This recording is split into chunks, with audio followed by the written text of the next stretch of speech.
Bom dia, bem-vindos ao Discurso Direto, programa de entrevistas do Novo e da JETV, disponível nos sites do Jornal Económico e do Novo. Numa semana marcada por uma crise política entre Belém e São Bento, o nosso convidado é o advogado Matos Correia, atual presidente do Conselho de Jurisdição do PSD e anterior vice-presidente do Partido e da Assembleia da República, que é uma voz autorizada em temas de defesa e de segurança do Estado. Bom dia, Matos Correia. Bom Muito dia. obrigado por aceitar o nosso convite. Eu é que agradeço. Numa entrevista realizada pouco após as legislativas que deram maioria absoluta ao PS, disse que tinha respeito por António Costa enquanto político, enquanto pessoa. Esse respeito, sobretudo enquanto político, saiu incólume dos acontecimentos dos últimos dias? Eu distingo aquilo que é a discordância política do respeito pessoal e daquilo que deve ser o relacionamento normal entre pessoas e entre políticos, embora eu neste momento já não o seja. O Dr. António Costa é alguém que tem uma longa experiência e carreira política, que eu conheci e com quem lidei durante alguns anos no Parlamento, quando eu era deputado e ele líder parlamentar do Partido Socialista, e, portanto, eu não mudei de opinião. Tenho respeito pessoal por ele, como tenho pela generalidade das pessoas, e tenho respeito político por alguém que tem o percurso que ele tem e que é o Primeiro-Ministro do meu país, independentemente de eu não estar de acordo com ele. Isso não mudou, independentemente das críticas que lhe faço, sempre que entendo que isso justifica. E qual foi a sua primeira reação ao ouvir António Costa dizer que manteria João Galamba como ministro, apesar dos reparos do Presidente da República? Eu ia dizer-lhe que fiquei surpreendido, mas não sei se fiquei, na medida em que o Dr. António Costa tem a sua personalidade e a sua maneira de fazer política e, portanto, esta decisão que ele tomou não se enquadra fora dessa apreciação que eu faço da personalidade política que ele tem. Porventura, fiquei mais surpreendido tendo em conta a natureza do pedido, ou melhor, a forma do pedido. Porque no pedido, o ministro que solicita a exoneração invoca razões de natureza política e razões de percepção política generalizada, mas também invoca razões de natureza estritamente pessoal e familiar, dizendo que permanecer no cargo representaria um prejuízo significativo para a sua dignidade pessoal, para a dignidade da sua família e dos seus colaboradores no Ministério. E quem invoca para se demitir não apenas razões de ordem pessoal, política, mas também razões tão fortes de ordem pessoal, não é compreensível que não veja o seu pedido atendido e, sobretudo, que não insista nesse pedido. E nessa perspectiva, sobretudo pela leitura da natureza do pedido, aí fiquei surpreendido. Quanto à atitude em si de recusar a exoneração, confesso que não fiquei surpreendido. Tendo em conta o que acaba precisamente de dizer, essa aparente contradição, ou mesmo contradição de João Galamba, considera que isto possa ter sido tenha uma certa encenação, como, por exemplo, a Iniciativa Liberal e outros tantos analistas e até jornalistas apontam, ou foi apenas uma forma de, no momento, medir forças com o Sr. Presidente? Se foi encenação, não foi muito bem feita. Precisamente por isto que eu acabei de dizer. Porque se eu apresento um pedido de exoneração fundando o mesmo pedido na leitura que faço das consequências políticas da minha permanência no cargo, e ele não é aceito, a última leitura política sobre a presença num cargo de um governante é do Primeiro-Ministro. No âmbito do governo é do Primeiro-Ministro. Agora, as razões invocadas vão muito para além disso. E nessa perspectiva, se foi uma encenação, foi mal feita. Porque, então, o pedido de exoneração devia ter-se limitado a razões de natureza política e não a razões de natureza pessoal e familiar. Entendo que o Marcelo Rebelo de Sousa, Presidente, ficou diminuído com este volte-face de António Costa e que, ou isto poderá ainda voltar-se contra o Primeiro-Ministro? Sabe que, deixe-me um bocadinho atrás. A nomeação e exoneração de membros do governo resulta de uma proposta do Primeiro-Ministro, mas resulta de uma decisão final do Presidente da República.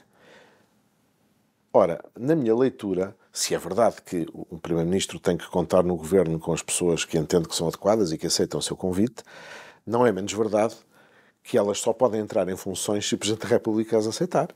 São casos, e há casos conhecidos, e aliás públicos, de Presidentes da República que não aceitaram a indigitação de pessoas para cargos governamentais. Ora, esta ideia de que o Presidente da República aceita nomear alguém, mas depois fica preso definitivamente à nomeação, e que o Primeiro-Ministro pode pura e simplesmente insistir na manutenção de alguém no governo, mesmo quando declaradamente o Presidente da República é contra, eu acho que é uma violação grave dos deveres do Primeiro-Ministro perante o Presidente da República. Porque senão, se nós lermos a Constituição apenas naquilo que está escrito, então o Presidente da República, a partir do momento em que nomeia alguém, fica definitivamente refém da vontade do Presidente da República. Ora, se do ponto de vista puramente constitucional pode ser assim, do ponto de vista político não pode. E, portanto, é evidente que eu acho que é a obrigação do Primeiro-Ministro, qualquer que ele seja, não deste em particular, aceitar que o Presidente da República entende que alguém não tem confiança, não tem condições políticas para ficar no cargo e aceder a essa vontade do Presidente da República. Não o diminui em nada. Mantém esta ideia de que têm que estar os dois de acordo não apenas para a nomeação, mas que também tem que haver vontade dos dois para a permanência. Se desaparece a vontade de um, o outro, por razões de lógica democrática, diria eu, deve aceder a esse pedido. E, portanto, acho que o Primeiro-Ministro fez mal e que afrontou, de facto, nesse contexto, o Presidente da República. Nós estamos a fazer esta entrevista e é preciso fazer esse reparo. A gravação está a decorrer na quinta-feira, horas antes do Presidente da República se dirigir aos portugueses. Na edição do sábado passado, o Novo noticiou que Marcelo falou 10 vezes na dissolução da Assembleia da República em menos de 4 meses. Acredita, a esta distância, antes de sabermos o que o Presidente vai falar, acredita que é possível que a 11ª vez seja para convocar eleições antecipadas?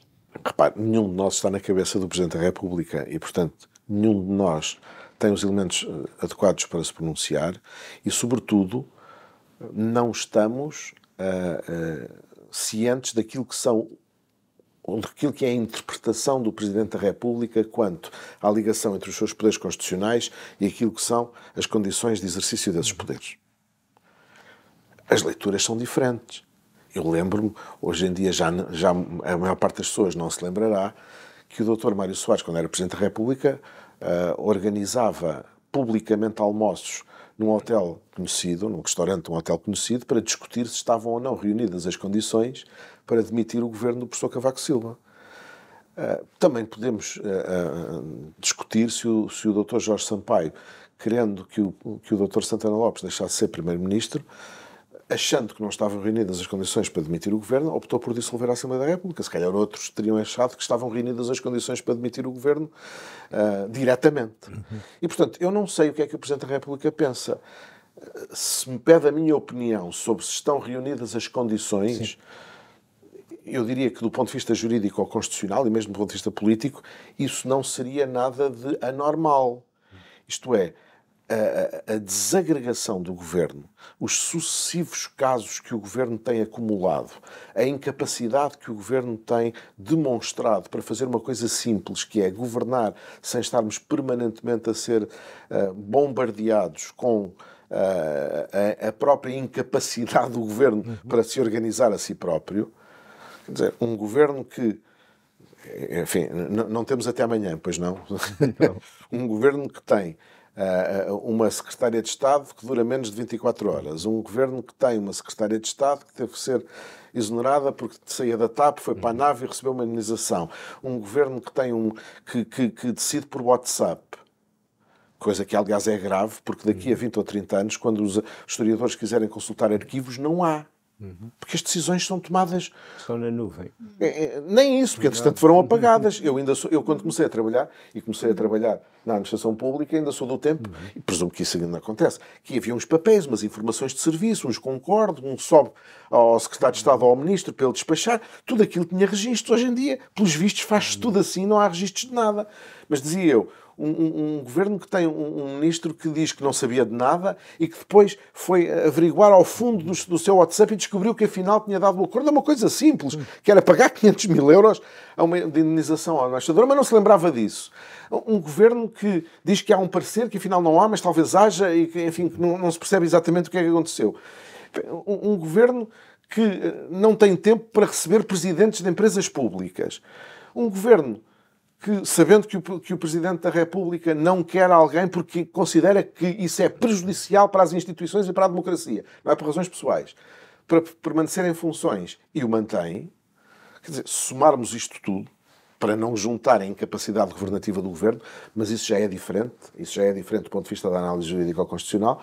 Eu acho que não é possível dizer que não há condições se o Presidente da República as quiser invocar. Agora, se quer ou não, e se esta minha leitura é a dele... Mas não será politicamente mais inteligente para o Presidente da República, para o desonerar de responsabilidades futuras eventuais, ONUs, deixar o Governo arder em lume branco com a Comissão de Inquérito à TAP, por exemplo?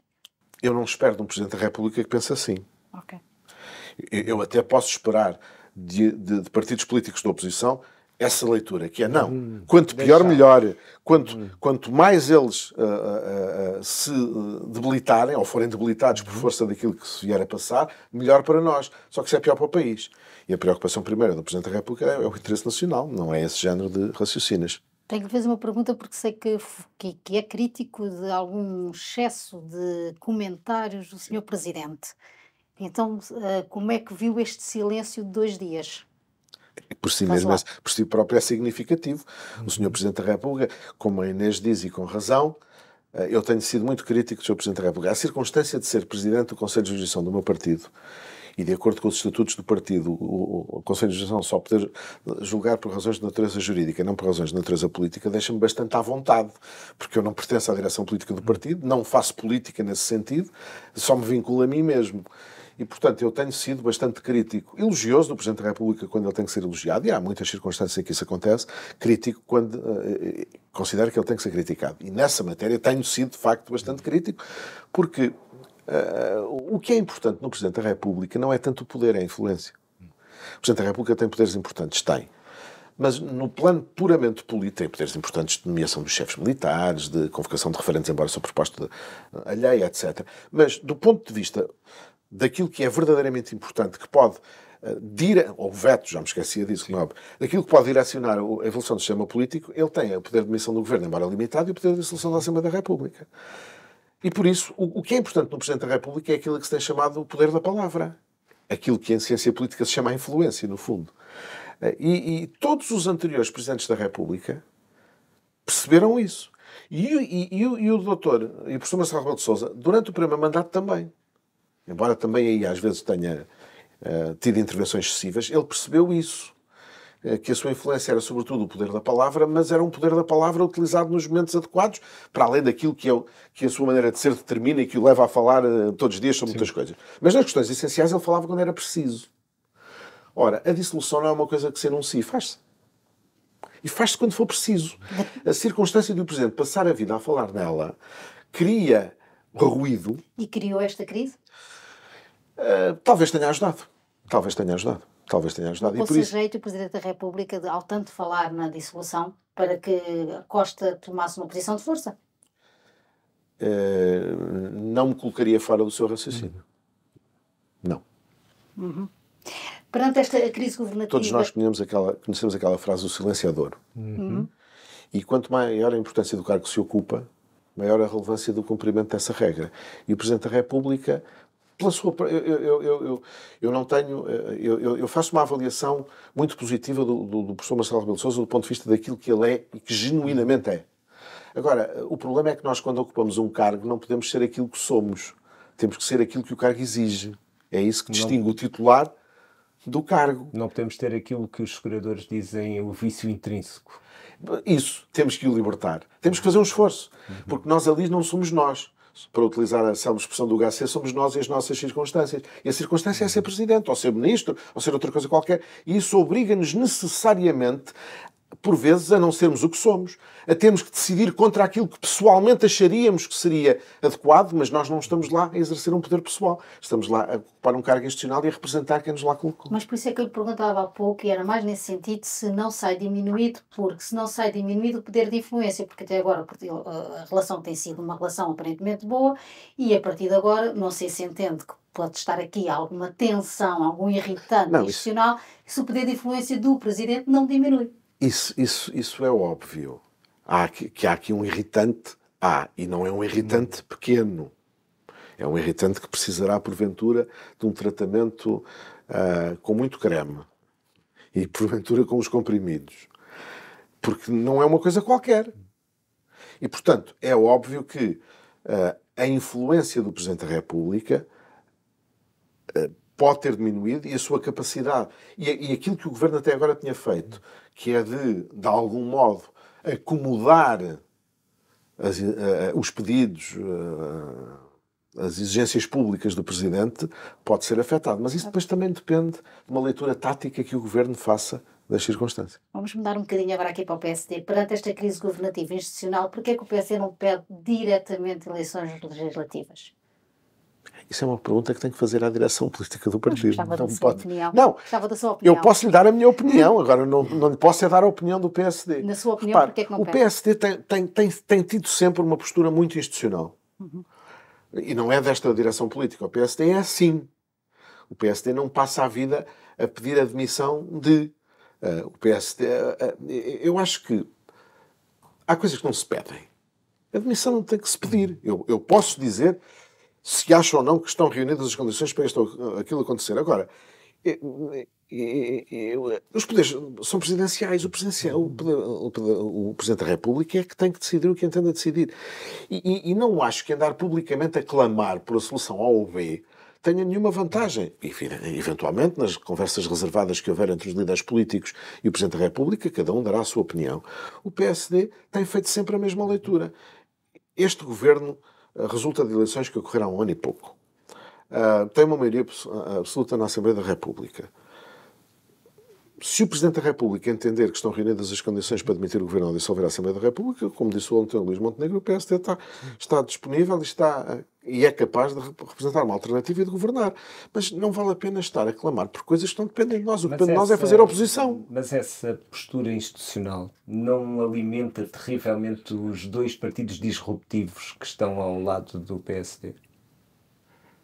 É o preço a pagar.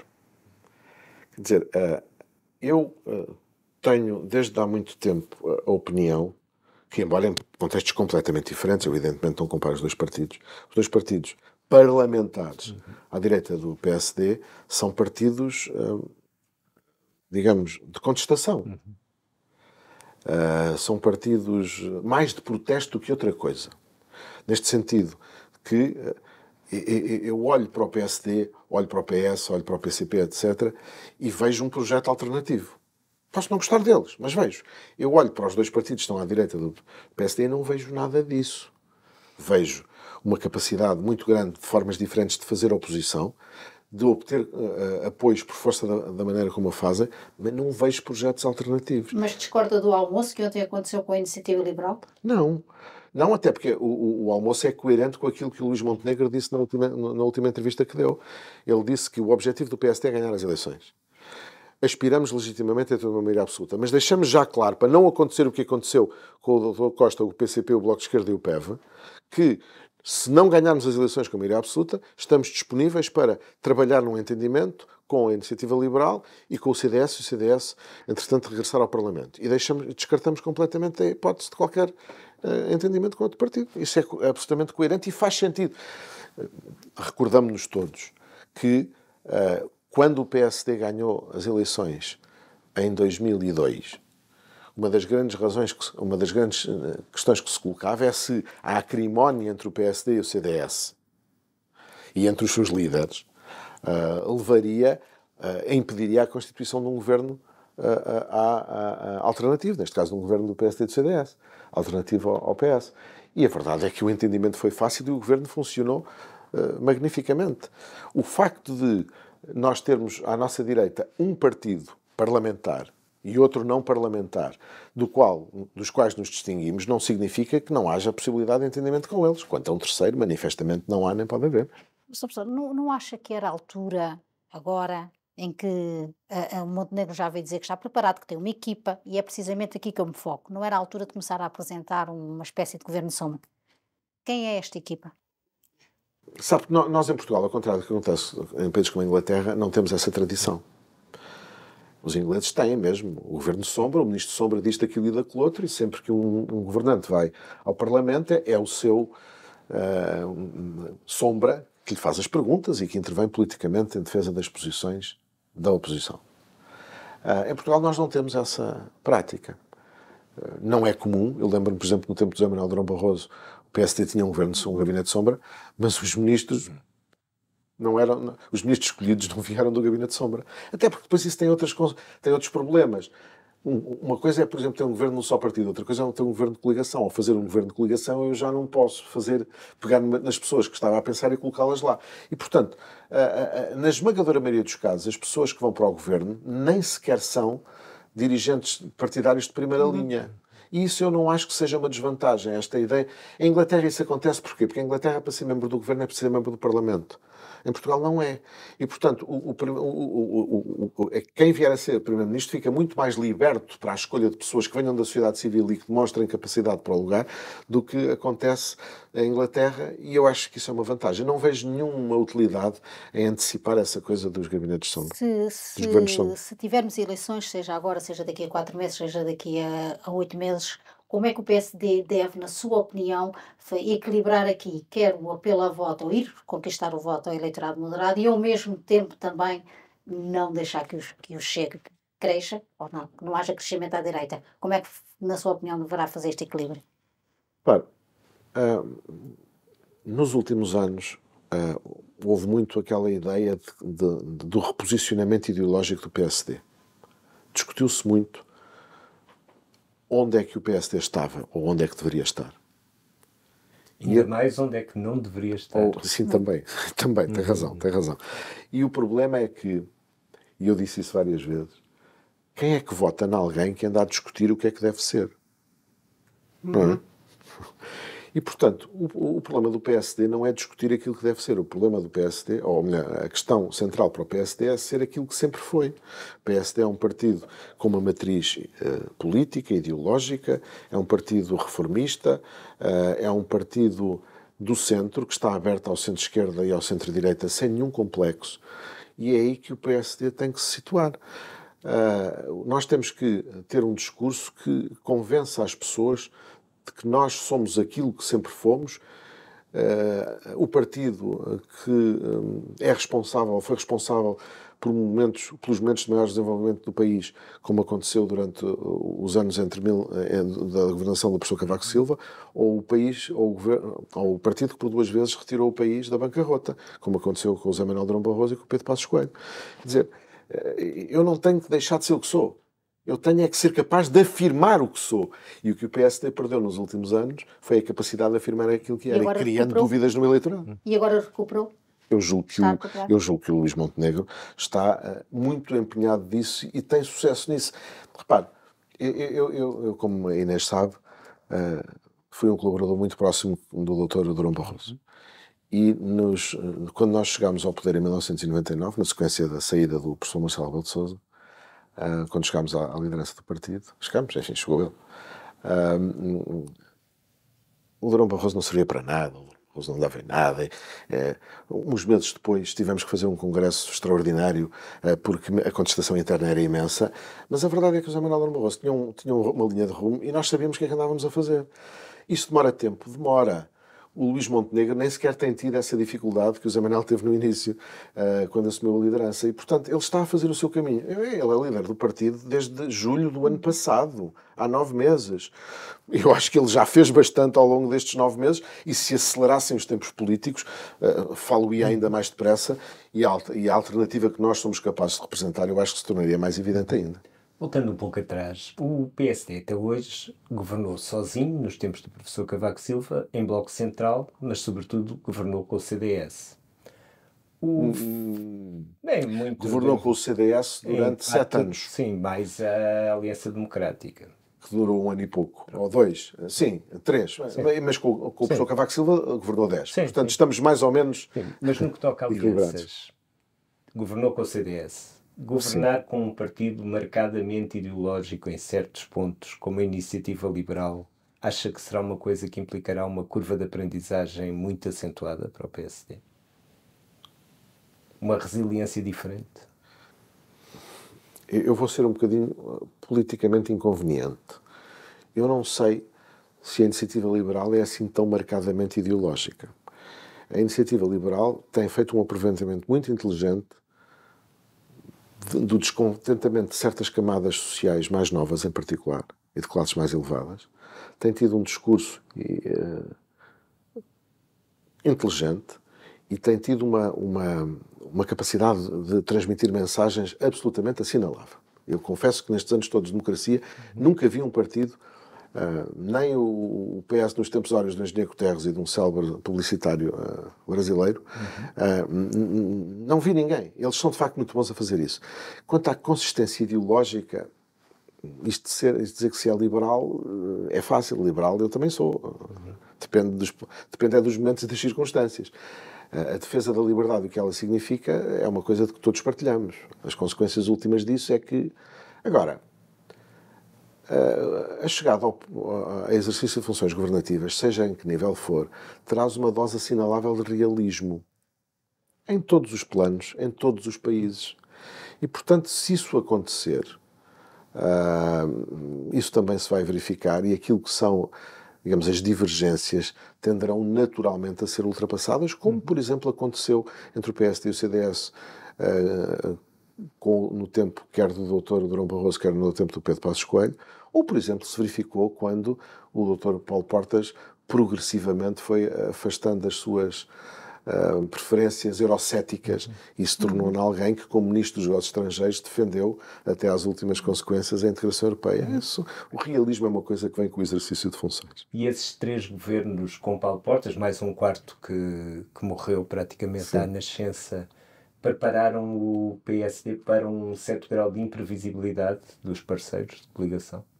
Sabe que o José Manuel Durão Barroso costumava ter uma frase que eu me lembro sempre quando me fazem perguntas dessas. Costumava dizer: eu, no meu governo, tive mais problemas causados por ministros do PSD do que por ministros do CDS. E, portanto, acho que a resposta é fácil de dar. Ainda voltando a eventuais acordos para os eleitorais, portanto, com o PSD, tendo em conta que as sondagens continuam a dar ali um impacto técnico e existe uma grande incerteza, o Chega é um papão ou acha que o Luís Montenegro já definiu muito bem essa linha vermelha? Ou devia defini-la ainda melhor? Porque ele nunca cita o Chega. Eu diria que isso, para mim, não é necessariamente mau. Eu não sou líder do partido e não quero comparar-me ao Luís Montenegro, mas eu também nunca utilizo a expressão, porque eu acho que cada vez que falamos deles, a dar-lhes importância. Eu acho que dificilmente pode ser mais claro, se pode ser mais claro do que o Luís foi. Não governo com racistas, xenófobos e outras coisas, demagogos e populistas, e sobretudo, e essa parte é que eu confesso que gostei, com imaturos e irresponsáveis, qualquer coisa assim. Infelizmente, o Chega é tudo isso. O Chega, quer dizer, entendamos, o Chega é o quê? O Chega é uma pessoa. Eu não tenho rigorosamente nada, nem censuro, longe de mim, como é óbvio, as muitas centenas de milhares de pessoas que votam no Chega. Se votam no Chega, como votam em partidos similares em muitos países europeus e fora da Europa, a culpa não é das pessoas. É de quem deixa que as instituições se degradem ou de quem não é capaz de responder às suas necessidades e anseios. É natural. Todos sabemos. Todos, num momento qualquer da nossa vida, nos revoltamos contra alguma coisa porque estamos indignados porque os problemas que deviam estar a ser resolvidos não são resolvidos ou porque as coisas não estão a correr como deviam estar a correr. E, portanto, há um eleitorado do Partido Socialista. Há um eleitorado do Partido Social Democrata. Havia tradicionalmente um eleitorado do CDS? Sim. Não sei se haverá ainda. Espero que sim. Há um eleitorado tradicional do PCP? Há um eleitorado tradicional do Bloco de Esquerda? Não. Há um eleitorado tradicional do Chega? Não. Por isso é que, por exemplo, nós podemos fazer comparação com o Chega. A flutuação de votos do Chega é em função de quê? Da melhoria ou do agravamento das condições do país. Quando o país está numa situação grave, o Chega cresce, o Bloco de Esquerda cresce, numa altura em que a situação do país melhora e que as alternativas que os partidos, digamos, do centro dão são maiores, as pessoas esvaziam o voto no Bloco de Esquerda. O Chega é a mesma coisa. Eu sei que o Bloco de Esquerda não gosta dessas comparações, mas a verdade é que são ambos partidos desta natureza, embora com ideologias diferentes, como é óbvio. O Chega é um aproveitamento oportunístico por uma pessoa e de algumas que, enfim, da direção colabora com ele, desta situação. Ora, o problema fundamental do Chega, do meu ponto de vista, é que é a sua liderança. Aquilo que parece ser um trunfo para a generalidade das pessoas, para mim não é. E eu acho que é isso que as pessoas têm que progressivamente ir compreendendo. Não é sério alguém que, em 2017, é candidato autárquico pelo PSD, 2015, enfim, as eleições autárquicas foram, já não sei, 17, creio eu. Penso que 17. 17. As eleições não é sério alguém ser candidato autárquico pelo PSD em 2017 e um ano depois criar um partido de extrema-direita. Porque das duas uma. Ou enganou o PSD porque não partilhava os valores e princípios do PSD quando quis ser candidato pelo PSD, ou engana as pessoas a partir de então, porque afinal o que ele pensa não é aquilo que ele diz porque pensa que lhe dá votos. Isto é a demonstração da total falta de credibilidade de uma pessoa. Eu não posso pensar tudo e o seu contrário em 2 anos, com uma diferença de 2 anos. Não posso ser humanista, não posso ser personalista, não posso defender os princípios e valores fundamentais em que assenta a nossa democracia. E 2 anos depois não ser rigorosamente nada disso, ser contra os imigrantes porque dá votos, ser contra a etnia cigana porque dá votos, pôr em causa princípios fundamentais da nossa Constituição em matéria de direitos humanos, como a pena de morte, etc. Não é possível em 2 anos as pessoas mudarem tanto. Portanto, ele ou nos enganou a nós, e eu digo a nós porque eu era vice-presidente do partido nessa altura, ou então passou a enganar as pessoas depois, dizendo coisas em que não acredita. E esse é que eu acho que é o principal problema que ainda não foi suficientemente explicitado do ponto de vista do Chega. É que o Chega, o líder do Chega não é de confiança. Não pode ser de confiança. Não pode acreditar em tudo e o seu contrário porque lhe dá jeito. Mas a verdade é que sobe nas sondagens. E eu lhe pergunto apesar desta degradação, destas crises, estes casos e casinhos e a evidente degradação do governo que está à vista, porque é que o PSD não está a conseguir descolar, na sua opinião, de analista político, não consegue descolar, se calhar, tanto quanto imaginaria nas sondagens? Eu não sou analista político, sou um cidadão. Que teve 20 anos de carreira política, mas não sou um analista político. Sou tanto como qualquer um de vocês dois. Vocês até mais porque fazem disso vida. E eu não. Eu acho que lhe posso voltar ao que disse há pouco. O que é que está a Mas faltar? não está a faltar nada. Eu acho que as pessoas têm que perceber o estado em que o PSD estava. Nós temos que perceber que nas últimas 2 eleições legislativas realizadas em 2019 e 2021, o PSD teve 2 dos piores resultados da sua história. 2 dos piores resultados da sua história, em termos de votação e em termos de deputados à Assembleia da República. É daí que a nova liderança do PSD partiu. Um partido descrente, um partido em que as pessoas também estavam descrentes, por causa daquilo que dizíamos há pouco, que era um partido que não se sabia bem onde é que estava no centro-esquerda e não queria nada a ver com a direita. Mas porquê é que não queremos ter nada a ver com a direita democrática? Sempre quisemos, sempre foi isso que também nos deu força. E, portanto, é desse patamar que nós partimos. Partindo desse patamar, ao fim de 9 meses, já estar à frente nas sondagens, embora marginalmente, não acho que seja propriamente um mau trabalho.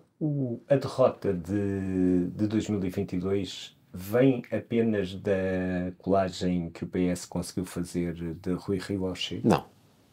Quais são A derrota de 2021 vem de uma estratégia errada desde o seu início. Vem de uma estratégia errada do ponto de vista da insistência permanente na criação de acordos de regime. Não que os acordos de regime tenham nada de mal. Se repararem, o PSD, quando está na oposição, fez sempre acordos de regime com o PS. O PS, quando está no poder, nunca fez nenhum com o PSD. 0. O professor Marcelo Rebelo de Sousa votou a favor de não sei quantos orçamentos do engenheiro António Guterres por causa da adesão de Portugal à moeda única. O Pedro Passos Coelho votou a favor de 3 programas de estabilidade e crescimento, só chumbou o 4º. A doutora Manuela Ferreira Leite viabilizou contra a vontade de toda a direção política do partido orçamentos do engenheiro José Sócrates. O doutor Luís Marcos Mendes fez um pacto para a reforma da justiça com o engenheiro Sócrates. Tem alguma ideia? Dão-me um exemplo de um pacto de regime que tenha sido feito pelo PS quando está na oposição? 0. Mesmo quando levaram o país à bancarrota, em 2003, em 2002 ou em 2011, recusaram-se a assumir responsabilidades e nunca quiseram fazer um entendimento sobre questões básicas para garantir a sustentabilidade das contas públicas. E acredita que se o PSD não tiver a maioria necessária, que também não pode contar agora com o PS? Eu espero que não tenha que contar, porque não se pode contar com o PS. Mudando de assunto, relativamente, como sabe, o Conselho de Fiscalização do CIR fez um comunicado onde diz que não há uma atuação ilegal do SIS naquela noite no no Ministério das Infraestruturas, porque não agiu enquanto órgão de polícia. Estas explicações sossegam, esclarecem dúvidas? Eu tenho, evidentemente, o maior respeito pelas pessoas que fazem parte do Conselho de Fiscalização do Sistema de Informações da República. Um deles não conheço pessoalmente, mas duas outras pessoas, uma do PS e outra do PSD, são pessoas com quem tenho relações e que foram minhas colegas no Parlamento. E, portanto, o que vou dizer não tem rigorosamente nada a ver com as qualidades pessoais de cada um, nem afeta a consideração que tenho por elas. Eu não estou nada convencido. Não estou nada convencido porque basta olhar para aquilo que é o papel dos serviços de informações. Basta olhar para aquilo que são as competências e atribuições legais do sistema, do SIS, desculpe, para perceber que isto não tem nada a ver com o SIS.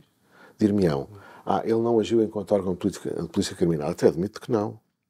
Mas, segundo li no jornal, houve um agente do SIS a quem foi entregue no meio da rua o computador. Esse, aliás, é o argumento que é dado para justificar não haver atuação ilegal. Foi apenas uma entrega em via pública. Isso é tudo verdade. Mas sendo o objeto roubado, roubado ou furtado, não sabemos. A expressão utilizada foi roubo, que implica violência. Mas, então as autoridades de polícia criminal servem para quê? Então o SIS recebe para entregar à Polícia Judiciária? Então, mas não é para isso que serve a Polícia Judiciária? Isto é equivalente... Então não é a Polícia Judiciária que tem que se ligar a dizer aconteceu isto, fazem favor de atuar rapidamente? É o equivalente a indenizações decididas por mensagens do WhatsApp? Digamos que, numa certa perspectiva, porque há uma informalidade no funcionamento do Estado que é grave em qualquer circunstância, mas quando se trata de serviços de informações é adicionalmente grave. Eu não estou convencido com a justificação e se tivesse qualquer responsabilidade no SIS, e eu conheço o diretor do SIS e tenho por ele consideração, eu não teria acedido àquilo. Isto não é pensável que, havendo um roubo, havendo autoridades de órgãos de polícia criminal, tendo sido feita uma queixa, se telefona ao SIS a dizer, olha, vejam lá se ajudam a recuperar isto, e depois o agente do SIS no meio da rua recebe. Não, a Polícia Judiciária é que tinha que ir atrás da pessoa se houve um roubo. O argumento que a prevenção do... Mas não é para isso que serve o SIS. O SIS serve para recolha de informação e para transmissão de informação a quem de direito. Quando é necessário do ponto de vista criminal. Ou até do ponto de vista político, para definir estratégias de atuação do país. Agora, não estou rigorosamente nada convencido, nem vejo qual seja o fundamento legal que tem que estar expresso nas normas aplicáveis, ao abrigo do qual essa prática foi assumida. E como é que esta situação se explica? Quando há o Primeiro-Ministro a garantir uma coisa e constitucionalistas a garantir outra e pareceres jurídicos a garantir outra, como é que isto se explica? Estamos a referir-nos ainda ao mesmo episódio. Ainda ao episódio do SIS. O Sr. Primeiro-Ministro tem uma interpretação um bocadinho original dos seus poderes. A lei, desde 2004, que a lei dos serviços de informações determina com clareza que os sistemas de informações dependem diretamente do Presidente do Primeiro-Ministro. Diretamente. É verdade que há um secretário-geral do sistema, mas isso não impede a dependência direta de cada um dos sistemas diretamente do Primeiro-Ministro. E estabelece, além do mais, a lei que o Primeiro-Ministro só pode delegar as competências e atribuições que tem em matéria de sistemas de informações num membro do Governo da Presidência do Conselho de Ministros. Ministro da Presidência, Secretário da Presidência, Secretário adjunto do Primeiro-Ministro, alguém. Nunca aconteceu. E, portanto, a responsabilidade é direta dele. E a lei diz também com clareza que compete ao Presidente da República orientar, coordenar e tutelar os sistemas de informações. A mim não me passa pela cabeça.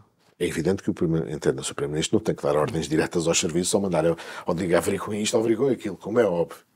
Agora, não me passa pela cabeça que o governo de que ele é chefe comunica aos serviços de informações uma situação e o Primeiro-Ministro não tenha sido informado e, sobretudo, diga que não tinha que ser informado. Não tinha que ser informado. Então, é um membro do governo dele que comunica ao sistema de informações. Foi o secretário de Estado adjunto dele e a ministra da Justiça dele que, aparentemente, disseram: olha, o melhor é dar uma palavrinha ao SIS. E o Primeiro-Ministro diz que não sabia, nem tinha que saber.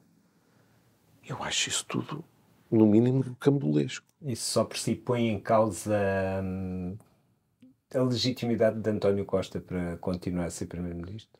Não, isso não. Mas põe em causa, por exemplo, o Estado de Direito ou o regular funcionamento das instituições? Não. Não? Não. O regular funcionamento das instituições é um conceito amplo onde podem entrar várias coisas. No limite dos limites até podia pôr isso como um dos contributos, mas é evidente que não. Significa apenas que, nesta como noutras circunstâncias, houve muita ligeireza em olhar para as coisas e ver as obrigações jurídicas a que estão adstritos. E instrumentalização de serviços? De companhias aéreas, de serviços? Eu não, com toda a franqueza, não acredito que a intenção tenha sido essa. A intenção, ou seja, andam um bocadinho à deriva. Não sabem bem o que é que andam a fazer. Antes do Leonardo ir para a pergunta dele, queria-lhe fazer uma. Enquanto advogado, quando estava a ouvir o Primeiro-Ministro, pensei, porque ele descreveu toda a alegada situação que aconteceu no Ministério, imputando toda a responsabilidade para o adjunto. E eu pensei, António Costa também, eu acho que ele é de direito também, não é? E eu pensei, é advogado, ele é profissão, advogado, sim. exatamente. E eu pensei, não está a violar a presunção de inocência de uma pessoa? O Primeiro-Ministro agiu como político, não agiu como advogado. Ok. E, portanto, construiu uma justificação em que ouviu uma parte e tirou conclusões com base na audição dessa parte. E isso eu até posso perceber. Ok. Eu, por último, pergunto-lhe se neste caso em particular, ou pelo menos o que aconteceu neste caso em particular, põe em causa, ou pelo menos nos faz pensar se faz sentido que uma ex-ministra de um governo possa presidir um órgão que a tomar posição num caso como este. Eu tenho uma opinião própria sobre essa matéria. Eu fui durante muitos anos, só para enquadrar o que vou dizer e para as pessoas não pensarem que, como acontece muito em Portugal, as pessoas falam do que não sabem. Eu fui durante muitos anos o responsável no âmbito do PSD, informalmente, nas questões de informações. E como, aliás, o privilégio de negociar com o Partido Socialista em 2004, mais propriamente com o Vitalino Canas, a lei que está agora em vigor. E fui durante muitos anos, por força disso, membro representante da Assembleia da República no Conselho Superior de Informações, que é o órgão máximo do sistema de informações. O meu entendimento sempre foi, e continua a ser, o de que com vantagens não deve haver políticos, muito menos em funções. Confesso que não sei se a pessoa de que estamos a falar ainda é deputada ou não faço ideia. Constança, não faço ideia se é ou não é. Mas eu acho que é um bocadinho aquela teoria, sem pôr em causa, por minimamente que seja, a honorabilidade e o respeito que tenho pelas pessoas, que é muito, quer pela Constança, quer pelo Joaquim Vasconcelos da Ponte, que foi muitos anos meu colega no partido. Eu acho que é um bocadinho aquela teoria de que a mulher de César não basta ser séria, tem que parecer. E para todos os efeitos, aquela ideia de que há políticos ou ex-políticos no Conselho de Fiscalização do Sistema é algo que imediatamente leva todos os observadores, os jornalistas, os comentadores, a generalidade das pessoas do cidadão comum que olha para estas coisas, a dizer, há aqui qualquer coisa que não funciona. Eu lembro-me que em tempos houve da parte do PSD a proposta ao Partido Socialista para que não houvesse deputados como membros do Conselho de Fiscalização do CIP. O PS recusou. E eu continuo a achar que é uma escolha errada. As pessoas que estão no CIRP devem ser pessoas que não têm ligações políticas, não tiveram cargos políticos importantes, para que não haja nenhuma dúvida sobre aquilo que fazem. Dito isto, a percepção que eu tenho é que todas as pessoas que lá estão, independentemente de terem ou não sido políticos, são pessoas competentes, respeitáveis e por quem o noutro consideração e estima. Não tenho nenhuma dúvida acerca disso. Agora, a leitura da generalidade das pessoas pode não ser essa. E isso é mau. Obrigado, Dr. Matos Correia. Resta-nos agradecer ao nosso convidado. O Discurso Direto voltará na próxima semana com entrevistas a figuras da vida política, social e económica do país. Contamos consigo também então.